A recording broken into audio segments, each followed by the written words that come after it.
नमस्कार मित्रों, आप देख रहे हैं यूपी किरण न्यूज़ खबर जनपद अयोध्या से। खबर जनपद अयोध्या से। अयोध्या नगर निगम की स्वच्छता का असली सच। नगर निगम अयोध्या महापौर ने श्रद्धालुओं से की अपील।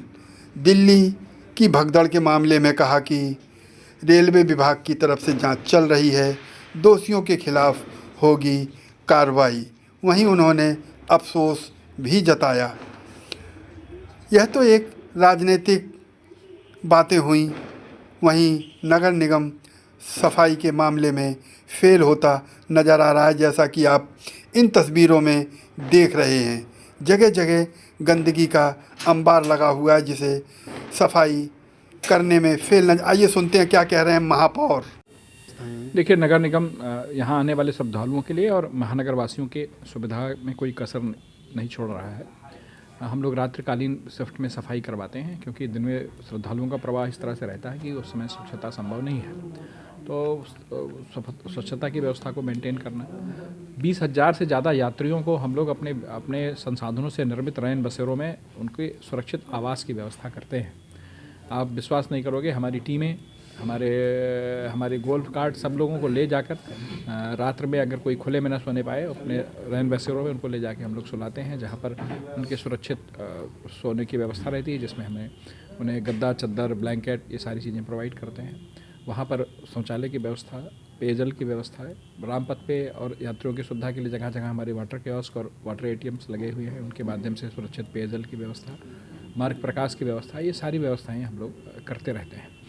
अयोध्या महानगर के जो निवासियों को जो असुविधा हो रही है, उस दृष्टिकोण से आज ही मेरी पुलिस प्रशासन से, यहाँ के वरिष्ठ पुलिस अधीक्षक से बैठक हुई है, जिसमें हम लोगों ने वहाँ पर दो तीन चीज़ों का निर्णय हुआ, जिसको हम लोग लागू करने का प्रयास कर रहे हैं। पहला तो यह है कि जैसे शादी विवाह का समय है, तो जो लोग शादी विवाह जिनका शादी विवाह अयोध्या में है, या उनका कार्यक्रम स्थल रामपथ से पश्चिमी साइड में है, और अगर कोई गोंडा बस्ती से उनकी बारात आ रही है, कुछ आ रहा है, तो अगर हम लोगों से संपर्क करेंगे तो उनके गाड़ियों को हम लोग सुरक्षित उनके कार्यक्रम स्थल तक ले जाने का भरपूर प्रयास करेंगे। और उनके लिए एक वैकल्पिक मार्ग भी सुझाया गया है कि वह गोंडा बस्ती से आने वाले लोग किसी भी तरह से इधर उदया फ्लाईओवर से अगर वो बंधा तिराहे के रास्ते पर जाते हैं, बंधे वाले रास्ते पर जाते हैं, तो उस रास्ते से उनको अंदर आने की सुविधा दी जाएगी और वह सुरक्षित अपने कार्यक्रम स्थल तक पहुंच जाएंगे।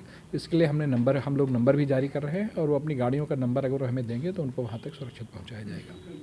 तो या चिकित्सा संबंधी कोई आकस्मिकता है तो वो भी हम लोगों से संपर्क कर सकते हैं, उनके लिए भी व्यवस्थाएं की जाएंगी। रामपथ पे चूँकि उसको डिवाइडर लगाकर इधर उधर जो कट है उनको बंद कर दिए हैं, लोग इधर से उधर नहीं जा सकते हैं।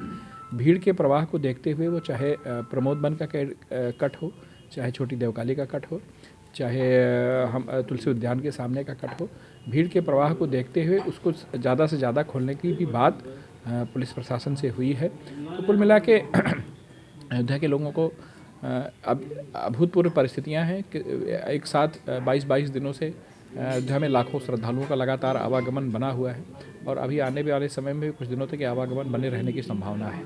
लेकिन उनके दैनिक जीवन में, उनकी पढ़ाई लिखाई में, उनकी दवाई में, उनके मांगलिक कार्यक्रम में कितना भी कैसे उनको ज़्यादा से ज़्यादा सुविधा पहुंचाई जा सकती है, कैसे ज़्यादा से ज़्यादा उनको ज़्यादा अच्छी तरीके से किए जा सकते हैं, इसका पूरा प्रयास किया जा रहा है। और मैं व्यक्तिगत तौर पर भी किसी को अगर कोई असुविधा है तो हमसे संपर्क कर सकता है, उसके निदान की व्यवस्था हम लोग करेंगे।